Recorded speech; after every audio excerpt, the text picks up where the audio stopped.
The rider on the white horse brings an eye for an eye. Does that make him the Antichrist? After reading Isaiah 63 verses 3 to 5, Isaiah 11 verses 1 to 5, and Revelation 19 verses 11 to 19, the rider on the white horse, faithful and just, appears as a warrior who repays. Their love for the enemy is not preached, but the principle of eye for eye. So then, where does the doctrine of loving enemies, Matthew 5 verses 44 to 45, come from? Not from Hebraism, but from a Greek maxim formulated centuries earlier by Cleobulus of Lindos. The Greek sage spoke, and attentive ears listened. Do good to your friends and to your enemies. Thus you will keep some and attract others. Any man, at any moment in life, can be your friend or your enemy, depending on how you conduct yourself with him. Were we not told that Jesus said very similar things? It turns out that these phrases were spoken by Cleobulus of Lindos, one of the so-called 7 sages of Greece, in the 6th century before Christ. More than 500 years before Jesus. Curious, isn't it? Not only are very similar words later attributed to Jesus, Matthew 5 verse 44, but it is also claimed that these teachings summarize the law and the prophets, Matthew 7 verse 12. Yet the law says in Deuteronomy 19 verses 18 to 19, you shall do to the false witness as he intended to do.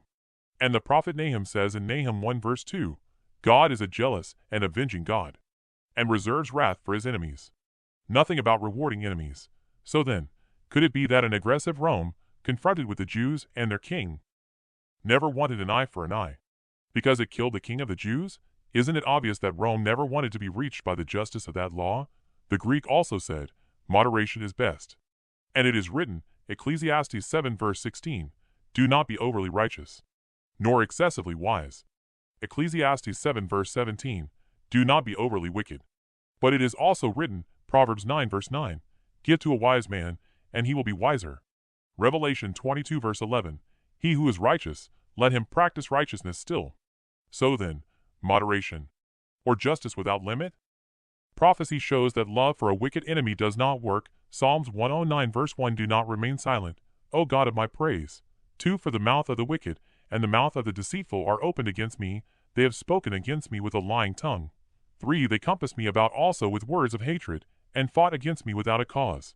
For my love they are my adversaries, but I give myself unto prayer. 5, and they have rewarded me evil for good, and hatred for my love. 6, set thou a wicked man over him, and let Satan stand at his right hand. 7, when he shall be judged, let him be condemned, and let his prayer become sin. 8, let his days be few, and let another take his office.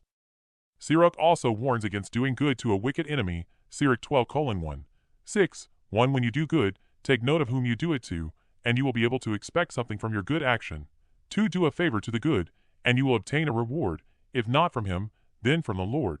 3, helping the wicked brings no good, and it is not even a good action, for in time of need he will do you double harm, for all the good you have done to him.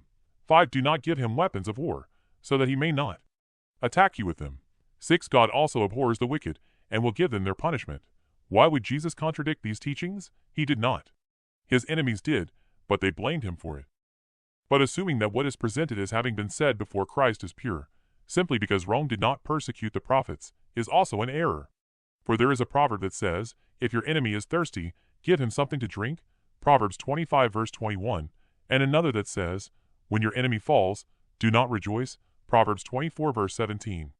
This contrasts with the rejoicing required of the righteous at the fall of their enemy Babylon in Revelation 18 verse 20. Rejoice over her, thou heaven, and ye holy apostles and prophets, for God hath avenged you on her. Obviously, Babylon fell in 539 BC, before Christ, but in Revelation Babylon is used as an allusion to the idolatrous empire that murdered the saints. Isaiah 65 verses 13 to 14. 13, therefore thus said Jehovah the Lord, behold, my servants shall eat, but you shall be hungry. Behold, my servants shall drink, but you shall be thirsty. Behold, my servants shall rejoice, but you shall be ashamed. 14, behold, my servants shall sing for joy of heart, but you shall cry out for pain of heart, and shall howl for anguish of spirit.